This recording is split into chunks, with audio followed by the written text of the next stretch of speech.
So 2 days back ఒక crash అయితే అయ్యింది కదా, June 12, 2025 రోజు గుజరాత్లో. సో ఇది చాలా ఘోరమైన ఇన్సిడెంట్ అనమాట. 241 మెంబర్స్ ఫ్లైట్లో ప్యాసింజర్స్ చనిపోయారు, ఇంకా 33 మెంబర్స్ డాక్టర్స్ కూడా చనిపోయారు అనమాట. మొత్తం 274 మెంబర్స్ చనిపోవడం అయితే జరిగింది. సో చూద్దాం అసలు ఇది ఏమైంది, అసలు కొన్ని క్వశ్చన్స్ ఇద్దాం మనం దీని మీద.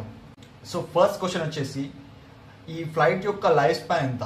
సో ఫ్లైట్ యొక్క లైఫ్ స్పాన్ వచ్చేసి 25 to 30 years and 44,000 flight cycles. So flight cycle అంటే ఏంటి? సో ఒక ఫ్లైట్ సైకిల్ అంటే ఏంటంటే, ఒకసారి విమానం అనేది టేక్ ఆఫ్ అయ్యి ఒకసారి మళ్ళీ ల్యాండ్ అయితే దాన్ని 1 ఫ్లైట్ సైకిల్ అంటారు అనమాట. సో అట్లాంటివి 1500 to 2000 ఫ్లైట్ సైకిల్స్ చేయొచ్చు పర్ ఇయర్. మొత్తం 25 to 30 years లోపల 44,000 ఫ్లైట్ సైకిల్స్ అనేది చేయొచ్చు అనమాట, ఈ 787 డ్రీమ్ లైనర్ ఏదైతే ఉందో. సో ఇప్పుడు కూలిపోయిన 787 డ్రీమ్ లైనర్ యొక్క ఎంత లైఫ్ స్పాన్ ఎంత? సో ఇది మనం 2014లో మనం కొన్నాము, ఇప్పుడు వచ్చేసి 2025. సో ఓన్లీ 11 years అయిందనమాట. సో ఫ్లైట్ సైకిల్స్ ఎన్ని చేసింది? 7,944 ఫ్లైట్ సైకిల్స్ అయితే చేసింది. So only 18% of it's life span. So only 18% అయింది, ఇంకా 82% అయితే ఉంది. సో మరి ఎందుకు కూలిపోయింది? సో నెక్స్ట్ క్వశ్చన్ చూద్దాం. సో నెక్స్ట్ క్వశ్చన్ వచ్చేసి, పైలట్ అండ్ కో పైలట్ యొక్క ఎక్స్పీరియన్స్ ఎంత? సో పైలట్ పేరు వచ్చేసి సుమిత్ సబర్వాల్ అనమాట. 22 years ఆఫ్ ఎక్స్పీరియన్స్ ఉంది, 8,200 hours ఫ్లయింగ్ అవర్స్ ఉంది అనమాట. కో పైలట్ నేమ్ వచ్చేసి క్లీవ్ కుందార్, ఈయనకి 2 years ఎక్స్పీరియన్స్ ఉంది, 1100 ఫ్లైట్ అవర్స్. సో బోయింగ్ 787 నడపనికి కో పైలట్ గా ఇంత ఎక్స్పీరియన్స్ చాలంట. సో మెయిన్ పైలట్ వచ్చేసి 22 years. సో తను కూడా బోయింగ్ నడపడంలో ఎలిజిబుల్ అయ్యాడు. సో వీళ్ళిద్దరు ఎలిజిబుల్ కాబట్టి వీళ్ళు నడుపుతున్నారు. So are there any other Boeing flights which were crashed so far? So ఈ మోడల్ కాకుండా బోయింగ్ యొక్క ఏవైనా వేరే ఫ్లైట్స్ ఉన్నాయా ఇది వరకు క్రాష్ అయినాయి అంటే ఉన్నాయి. సో 2018 అక్టోబర్లో ఇండోనేషియాలో బోయింగ్ 737 MAX 8 అనే ఫ్లైట్ క్రాష్ అయింది. ఇంకొక ఫ్లైట్ కూడా క్రాష్ అయింది. ఇప్పుడు 2019 మార్చ్లో ఇథియోపియాలో కూడా సేమ్ ఫ్లైట్ క్రాష్ అయింది, బోయింగ్ 737 MAX 8 అనమాట. సో నెక్స్ట్ ఏమైంది? సో ఫ్లైట్స్ క్రాష్ అయితే ఈ రెండే అయినాయి. ఇంకో 3 ఏరోప్లేన్స్ లో అయితే మైనర్ ఇన్సిడెంట్స్ అయినాయి అనమాట. మైనర్ ఇన్సిడెంట్స్ అంటే మిడ్ ఎయిర్ లో ఒక డోర్ ఓపెన్ అయిపోవడము, ఇంకొక దాంట్లో ఫైర్ వచ్చింది, ఇంకొక దాంట్లో ఫ్లైట్ ఒక్కటేసారి చాలా హైట్ నుంచి కిందికి వచ్చేసింది అనమాట. సో 2 times ఫ్లైట్ క్రాష్ అయినది, 3 times ఏమో కొన్ని మైనర్ ఇన్సిడెంట్స్ అయినాయి అనమాట. సో నెక్స్ట్ చూద్దాం ఇంకేంటి. సో 737 MAX 8 అనేది 2 times క్రాష్ అయిన తర్వాత యుఎస్ ఫెడరల్ ఏవియేషన్ అడ్మినిస్ట్రేషన్ ఇంకా యుఎస్ డిపార్ట్మెంట్ ఆఫ్ జస్టిస్ అనేది వీళ్ళని కోర్టుకి ఇచ్చింది అనమాట. సో వీళ్ళు ఏం జరిగిందంటే, అక్కడ వీళ్ళు ఏవియేషన్ అకాడమీని మిస్లీడ్ చేసిరని, ఇంకా MCAS సాఫ్ట్వేర్ ఏదైతే ఉంటుందో ఫ్లైట్ ఆపరేట్ చేయడానికి అది సరిగ్గా లేదంట, ఇంకా పైలట్స్కి కూడా సరిగ్గా ట్రైనింగ్ ఇవ్వలేదు. సో ఇది ప్రూవ్ అయిపోయిన తర్వాత వాళ్ళు ఏం చేసిరంటే 2021లో ఫైన్స్ రూపంలో $2.1 billion అనేది పే చేసారు. ఫైన్స్ రూపంలో, కాంపెన్సేషన్ రూపంలో కోర్టుకి ఇంకా చనిపోయిన బాధితులు ఉంటారు కదా వాళ్ళకి ఇచ్చారనమాట. ఇంకా ఎక్స్పెండిచర్ ఏం చేశారంటే ఇవన్నీ ఫిక్స్ చేయడానికి అనమాట, ఈ ఎర్రర్స్ MCAS సాఫ్ట్వేర్లో, ఇంకా పైలట్స్కి మంచి ట్రైనింగ్ చేయడంలో. సో ఈ 737 MAX 8 అయితే ఫ్లైట్ 2 times క్రాష్ అయిందో దీన్ని 2 years ఇక బ్యాన్ చేసారు అనమాట, అది ప్రూవ్ అయిన తర్వాత. సో దీన్ని ఫస్ట్ ఈ సాఫ్ట్వేర్ని ఫిక్స్ చేసి తర్వాత పైలట్స్కి ట్రైనింగ్ ఇద్దామని వాళ్ళు మనీ అయితే ఇన్వెస్ట్ చేసారు. సో నెక్స్ట్ క్వశ్చన్ చూద్దాం.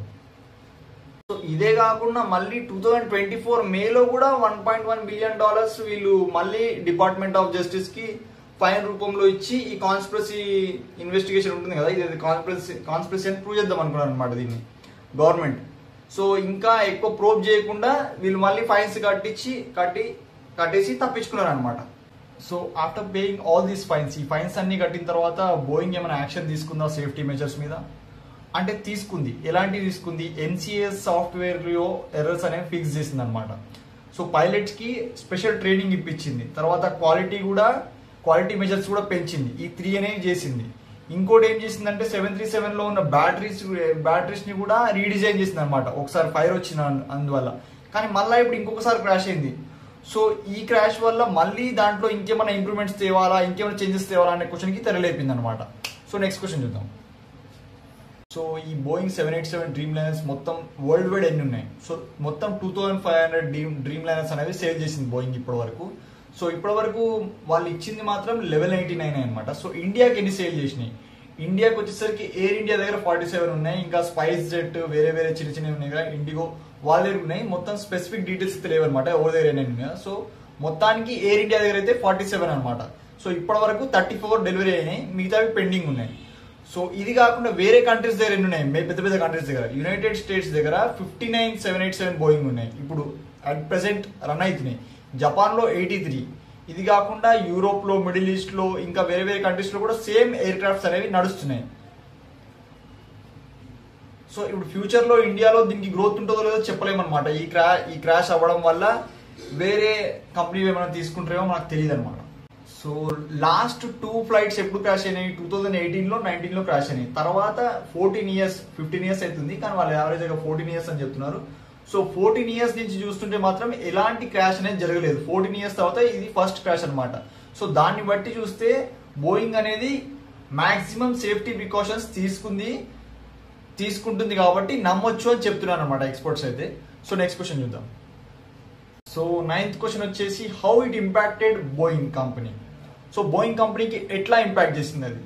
సో ఇంపాక్ట్ వచ్చేసి 5 to 8% స్టాక్స్ బోయింగ్ కంపెనీ యొక్క స్టాక్స్ 5 to 8% పడిపోయినాయి అనమాట.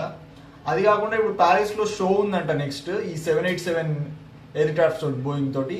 సో అది కూడా కష్టమే అంటున్నారు. ఇది కాకుండా గ్లోబల్లీ వాళ్ళకున్న ట్రాక్ రికార్డ్ ఏదైతే ఉందో 787 చాలా సేఫ్ అని 14 ఇయర్స్ నుంచి ఆ ట్రాక్ అనేది పోయింది. సో ట్రస్ట్ అనేది పోయింది, సేల్స్ కూడా చాలా డిక్లైన్ అయితే అని చెప్తున్నారు.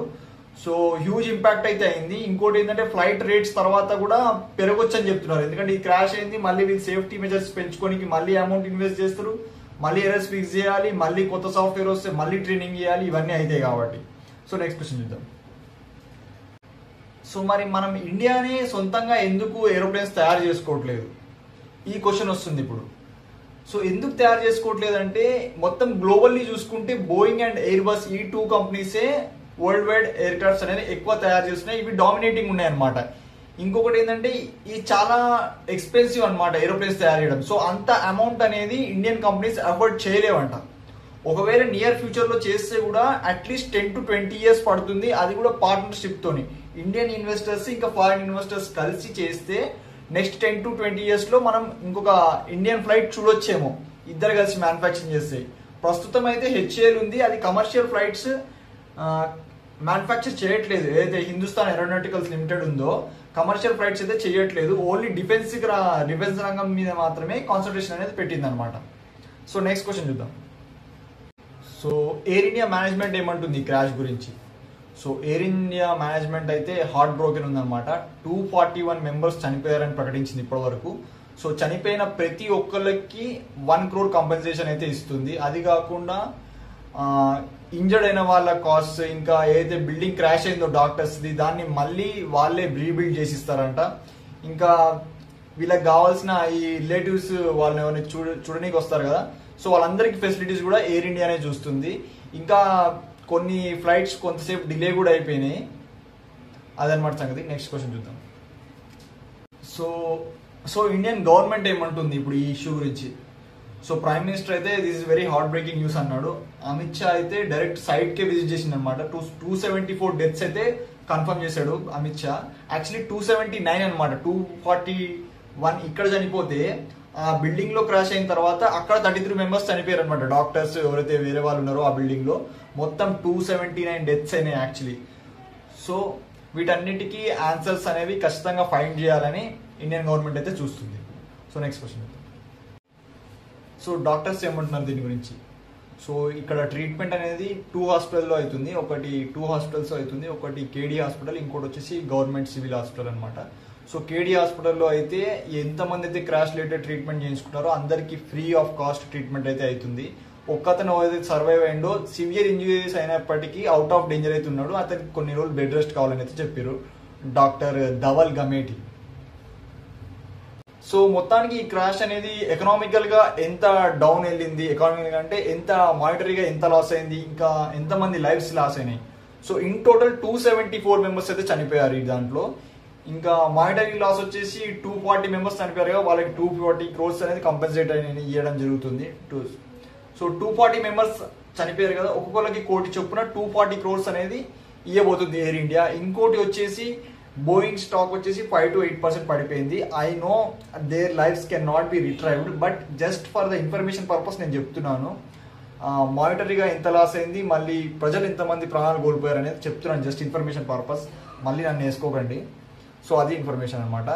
ఏంటి 240 crores. ఇంకోటి వచ్చేసి బోయింగ్ స్టాక్స్ 5 to 8% పడిపోయినాయి. 274 మెంబర్స్ అనేవాళ్ళు చనిపోయారు. సో ఫైనల్లీ మనం ఈ ఇన్సిడెంట్ తోని మనం ఏం నేర్చుకోబోతున్నాం? సో ఏంటంటే మెయింటెనెన్స్ బాగుండాలి ఫ్లైట్స్ది. ఆ ఎయిర్పోర్ట్ కూడా మెయింటెనెన్స్ బాగుండాలి. బర్డ్ స్ట్రైక్స్ అనేవి అవ్వకుండా చూడాలి. ఇంకా పైలట్స్కి మంచి ట్రైనింగ్ ఇవ్వాలి. ఇంకోటి సేఫ్టీ హ్యాస్ నో హాలిడే అనమాట.